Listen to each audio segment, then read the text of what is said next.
사업이나 일상에서 이것을 이해 못하는 사람들은 절대로 돈을 모을 수 없습니다. 회사에 다니던 여러분이 자식이 없는 큰아버지께 100억의 유산을 받았습니다. 단 유산에는 조건이 있었어요. 첫째, 유산을 한 푼도 잃으면 안 된다. 둘째, 연간 물가 상승률은 이익에서 제한다. 만약 이 조건 중 하나라도 어기면 언제든 다시 회수한다는 조건이 붙어 있었습니다. 100억 원이란 돈은 하루에 100만 원씩 30년을 모아야 만들 수 있는 금액입니다. 부동산을 사서 임대료를 받는 방법이 괜찮을 것 같지만 건실한 세입자를 만나야 하고 세금과 건물 시세의 변동을 생각하면 가장 안전한 방법은 저축을 해서 이자를 받는 방법입니다.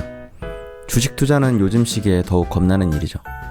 그래서 은행 이자율과 상품을 각각 알아보기로 했습니다.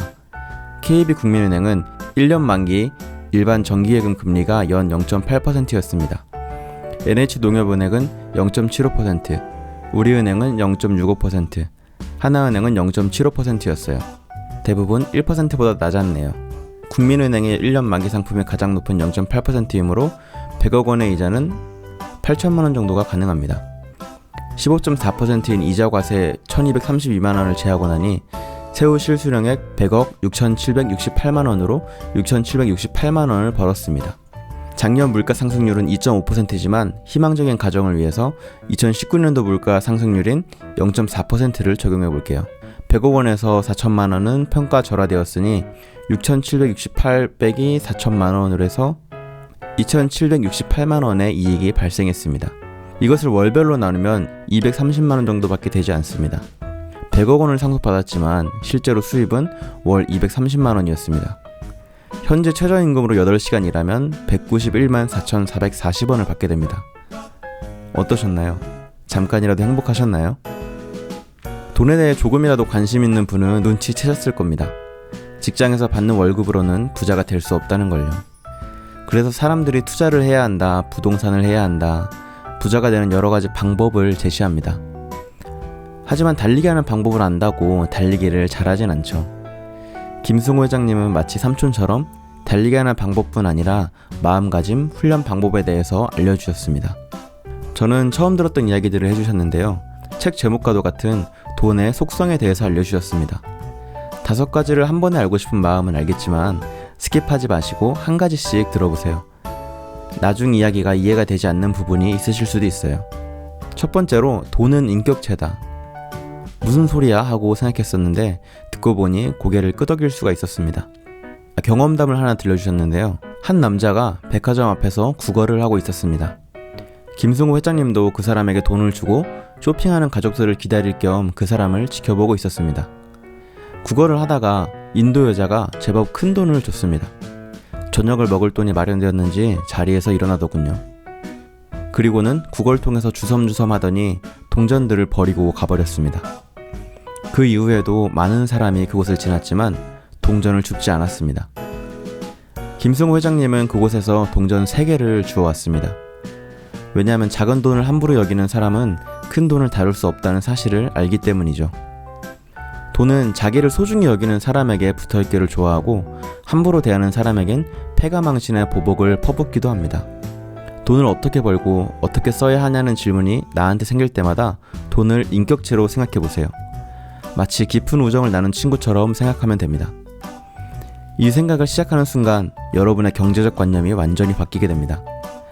사치하거나 허세를 부리기 위해 친구를 이용하시는 분 없으시죠?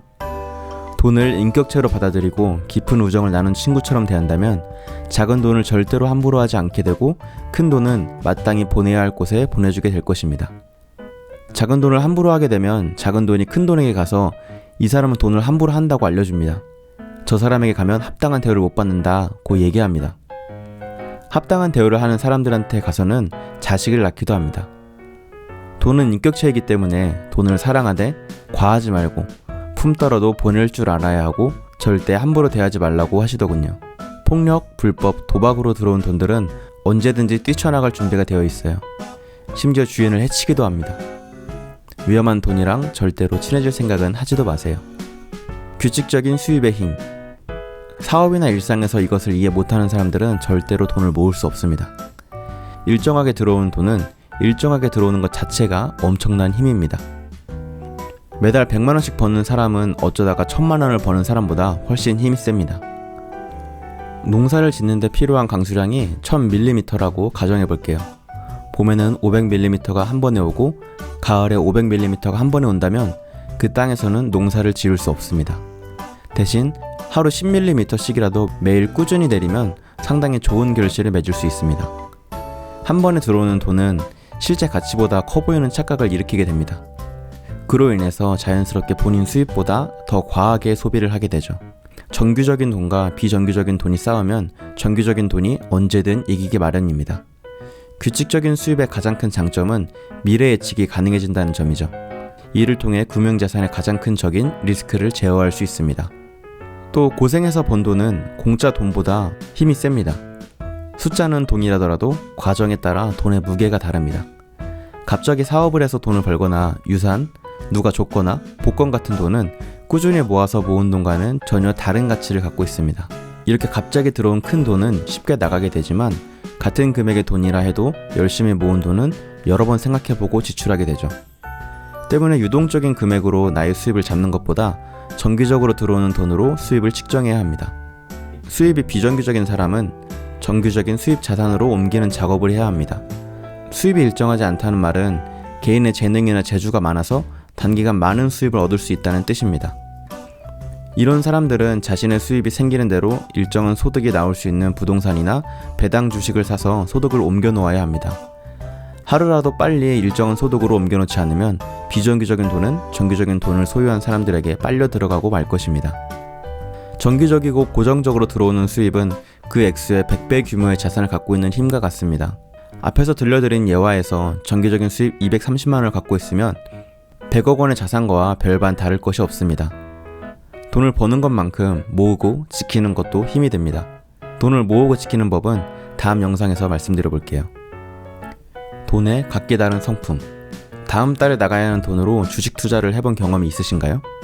다음 달에 빼야 하니까 꼭 올라야 해 하면서 간절한 마음으로 응원하셨을 겁니다. 혹은 대출을 받아서 투자해본 경험이 있으신가요? 김승우 회장님은 돈마다 시간이 다르게 흐르기 때문에 이렇게 시간이 한정되어 있고 자산을 갉아먹는 돈들을 가까이 하면 안 된다고 이야기합니다. 그렇기에 시간이 많은 돈을 거느릴 만한 주인이 되지 못하면 결국 돈이 우리를 거느리게 될 것입니다. 돈의 중력성. 돈은 다른 돈에게 영향을 주며 그 돈의 액수가 크면 클수록 다른 돈에 영향을 줍니다. 1억을 모으기 위해 힘이 총 100이 들었다고 하면 다음 2억을 모을 때 100이 들고 3억을 모을 때 100이 든다고 생각을 합니다. 하지만 돈은 그렇지 않아요. 돈은 1억을 모을 때 100의 힘이 들었으면 2억은 90, 3억은 80이 듭니다. 돈은 1, 2, 3, 4, 5, 6이 아니라 1, 2, 4, 8과 같은 식으로 늘어납니다. 복리의 중요성을 거듭 강조하셨습니다. 부자들은 이미 큰 자산을 확보했기 때문에 상대적으로 자산을 쉽게 늘릴 수 있죠. 자산을 이룰수록 끌어당기는 힘이 약해지기 때문에 더 많은 노력이 필요합니다. 남의 돈에 대한 태도. 회사에서 회식을 한다고 하면 평소에 먹던 것보다 비싼 걸 먹고 싶지 않으신가요? 저는 항상 그랬거든요. 내 돈이 아니라고 생각하면 돈을 쓰기까지 고민하는 횟수가 제 돈을 쓸 때보다는 훨씬 적은 것 같아요. 남의 돈을 대하는 태도가 곧 내 돈을 대하는 태도다. 남의 돈을 존중하라. 나만의 것이 아닌 공공재나 세금 등을 내 돈인 것처럼 다뤄야 합니다. 남의 자식을 존중할 때 내 자식을 존중해 주는 것처럼 다른 사람의 돈을 존중하면 나의 돈이 존중받습니다. 김승우 회장님은 코스트코와 같은 마트에서 멀리 떨어져 있는 카트들을 잃어버리지 않게 마트 쪽으로 옮겨 놓으신다고 합니다. 이렇게 다른 사람의 돈을 소중히 여기면 돈 사이에 소문이 퍼져서 나에게도 돈이 더 모입니다. 돈이 많다고 행복한 것은 아닙니다. 하지만 돈이 많을수록 행복해질 확률이 올라갑니다. 우리가 갖고 있는 대부분의 문제가 돈으로 해결되는 것들이기 때문이죠. 그래서 돈은 기름진 밭에 뿌려진 씨앗과 같습니다.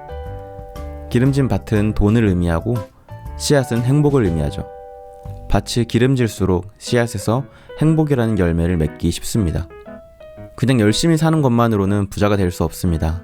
돈을 버는 것은 삶의 목적이 아니라 도구죠. 그 도구를 어떻게 사용하냐에 따라서 더 빨리 목적을 이룰 수 있는 것 같아요. 저도 아직 정답은 모릅니다. 정답이 있는지도 모르겠어요. 하지만 우리가 부자가 되려고 한다면 먼저 그 길을 경험해본 사람들의 생각과 방법을 따라해보는 건 시도해볼 만한 가치가 있다고 생각합니다. 다음 영상은 부자가 되기 위해 필요한 4가지 능력과 부자가 되는 3가지 방법에 대해 얘기해보겠습니다. 끝까지 들어주셔서 감사합니다.